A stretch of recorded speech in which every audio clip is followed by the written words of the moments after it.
Bonjour, je m'appelle Arnaud Aquin, je dirige une agence de communication qui s'appelle le Jardin des Marques, qui est spécialisée dans le transmédia storytelling, ainsi qu'une société de production audiovisuelle qui s'appelle The Rabbit Hole. Voilà, les deux sont situés à Bordeaux et à Paris. Et on travaille pour des clients divers et variés, qui vont de la santé à l'assurance, en passant par l'UNESCO.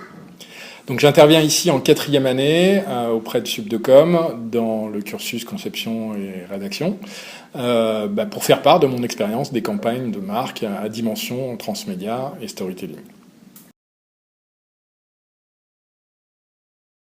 Donc, le transmédia storytelling, qu'est-ce que c'est? En fait, c'est un concept qui remonte au début des années 2000, qui a été initié par un chercheur américain qui s'appelle Henry Jenkins, qui explique en fait qu'il peut être utile aujourd'hui à notre époque, dans une époque où on est multi-écran et multi-sollicité, d'être capable de créer des dispositifs avec des contenus complémentaires qui vont être répartis sur les différentes plateformes médiatiques. Le tout dans un univers cohérent pour inciter le public à reconstituer cet univers et cette galaxie de contenus pour les impliquer un petit peu plus dans les campagnes et en les impliquant pour développer la mémorisation finalement.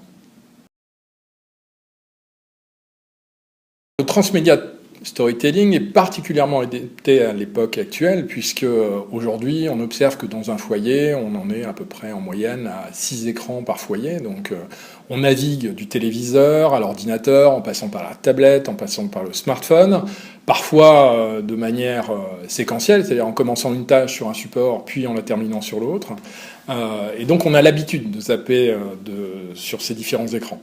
Donc répartir en fait le contenu d'une campagne de façon complémentaire sur ces différents supports est aussi un moyen de toucher différents publics sur chacun des supports, mais aussi justement de permettre au public de naviguer entre ces différents supports à travers un fil d'Ariane, ce fil d'Ariane étant une histoire, donc la dimension storytelling du dispositif.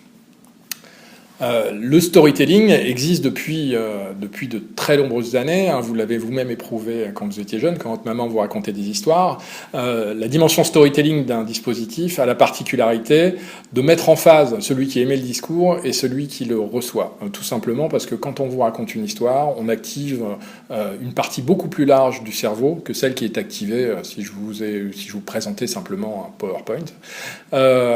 Et donc ça permet aussi de générer chez le public des émotions qui vont agir comme autant de marqueurs sur le discours et qui vont permettre de mieux mémoriser au final le message.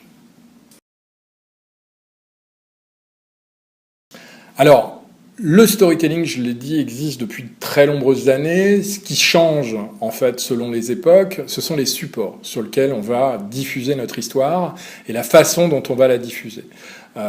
L'époque de la télévision, l'époque aujourd'hui des écrans interactifs, des tablettes et des smartphones. On voit aujourd'hui poindre une nouvelle ère, celle de la réalité virtuelle et de la réalité augmentée. Ça implique de nouvelles manières de raconter des histoires, de scénariser des histoires, et c'est ça qui change en fait. Mais sinon, la dimension transmédia, elle, et l'ADN storytelling de ces dispositifs, eux, ne changent pas.